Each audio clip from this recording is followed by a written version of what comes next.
नमस्कार। मैं हूं सचिन तिवारी और मैं एक बार फिर से आपका स्वागत करता हूं माफिया स्टोरी में। गाजीपुर जिला तमाम माफियाओं की जन्मस्थली है और उनके तमाम कांड का सबसे पुख्ता गवाह भी। इस जिले के सैदपुर थाना तो दुर्दांत अपराधों के इतिहास से भरा पड़ा है। सैदपुर कोतवाली क्षेत्र के मुड़ियार गांव के ही रहने वाले थे साधु सिंह और मकनू सिंह। साधु सिंह और मकनू सिंह के चाचा थे रामपत सिंह। 80 के दशक में रामपत सिंह प्रधान थे और रामपत का अपने इलाकों में वर्चस्व था। साधु और मकनू को इस बात की खुशी कम थी कि उनके चाचा प्रधान हैं, बल्कि पट्टीदार होने के कारण उनके मन में रामपत को लेकर ईर्ष्या पैदा हो गई थी। इधर रामपत को इस बात की कोई खबर नहीं थी कि उनके भतीजे साधु और मकनू उनके खिलाफ क्या साजिश रच रहे हैं। एक दिन 5 बीघे की जमीन को लेकर साधु और मकनू सिंह ने रामपत सिंह के साथ गाली गलौज कर दी। रामपत ने इसे अपमान समझते हुए अपने बेटे त्रिभुवन सिंह और बाकी बेटों के साथ मिलकर साधु और मकनू की लाठी डंडों से पिटाई कर दी। कुछ महीने तक दोनों शांत रहे, पर एक दिन मौका पाकर साधु और मकनू ने त्रिभुवन सिंह के पिता रामपत को लाठी डंडों से पीट कर मार डाला। प्रधान रामपत की हत्या के बाद साधु और मकनू कुछ दिन फरार रहे, लेकिन कुछ समय के बाद दोनों गांव वापस लौटे। साधु और मकनू को डर था कि रामपत के बेटे अपनी पिता की हत्या का बदला जरूर लेंगे। साधु और मकनू ने इसी डर की वजह से रामपत के 3 बेटों की हत्या कर दी। पिता और 3 भाइयों की हत्या के बाद त्रिभुवन सिंह और उसके भाई राजेंद्र को गांव छोड़कर जाना पड़ा। 80 के दशक में मुख्तार अंसारी कॉलेज में पढ़ाई के साथ साथ इलाके में दबंगई शुरू कर चुका था। इसी दौर में मोहम्मदाबाद से उसके पिता नगर पंचायत के चेयरमैन थे। उसी इलाके में एक और प्रभावशाली शख्स था जिनका नाम था सच्चिदानंद राय। किसी बात को लेकर सच्चिदानंद और मुख्तार के पिता के बीच में विवाद हो गया। सच्चिदानंद ने मुख्तार को पिता को भरे बाजार में गालियां दे दी। इस बात की खबर जब मुख्तार को पता चली तो उसने सच्चिदानंद राय से बदला लेने की ठान ली।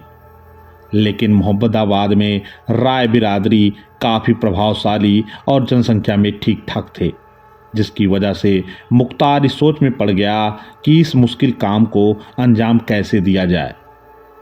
पिता के अपमान का बदला लेने की आग दिल में सुलगाए घूम रहे मुख्तार ने साधु और मकनू से मदद मांगी, क्योंकि साधु और मकनू रामपत सिंह और उनके 3 बेटों की हत्या करने के बाद इलाके के दबंग बन गए थे।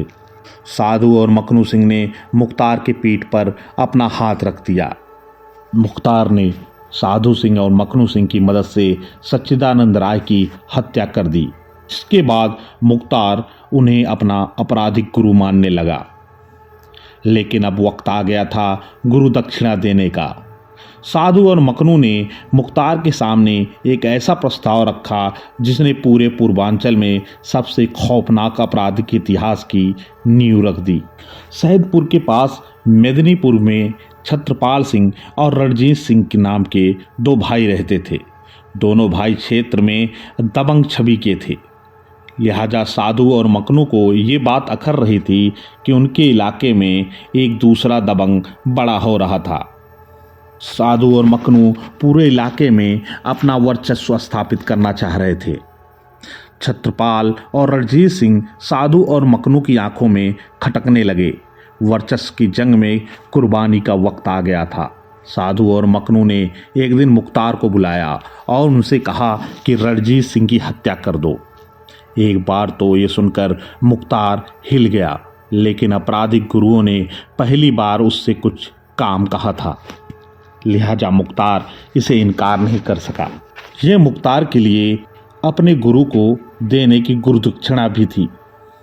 रणजीत सिंह की हत्या के लिए मुख्तार ने जो तरीका अपनाया वो आपने फिल्मों में ही देखा होगा। मुख्तार अंसारी ने रणजीत सिंह के घर के ठीक सामने रहने वाले रामू मल्ला से दोस्ती कर ली। रामू मल्ला के घर के बाहरी दीवार पर मुख्तार ने अंदर से बाहर तक एक सुराख बनाया। ठीक उसी सुराख के सामने रणजीत के घर के सामने की दीवार में भी एक सुराख कर दिया। अब मुख्तार अंसारी रामू मल्ला के घर वाले सुराख से सीधे रणजीत के आंगन में देख सकता था। एक दिन रणजीत अपने आंगन में घूम रहे थे। सटीक निशानेबाज मुख्तार ने निशाना लगाया, एक गोली चली और रणजीत ढेर हो गए। जल्द ही इलाके में खबर फैल गई कि रणजीत की हत्या मुख्तार ने की है और इस हत्या के पीछे साधु सिंह और मकनू सिंह का हाथ है। यानी अब मुख्तार और उसके गुरु साधु और मकनू का सिक्का गाजीपुर से वाराणसी तक फैल चुका था। रणजीत सिंह की हत्या के बाद गाजीपुर, मऊ, आजमगढ़, वाराणसी तक मुख्तार, साधु और मकनू सिंह की खौफ की चर्चाएं होने लगी। तो ये थी कहानी मुख्तार अंसारी के गुरु दक्षिणा की। फिर मिलेंगे एक नई कहानी के साथ, तब तक के लिए इजाज़त दीजिए। नमस्कार।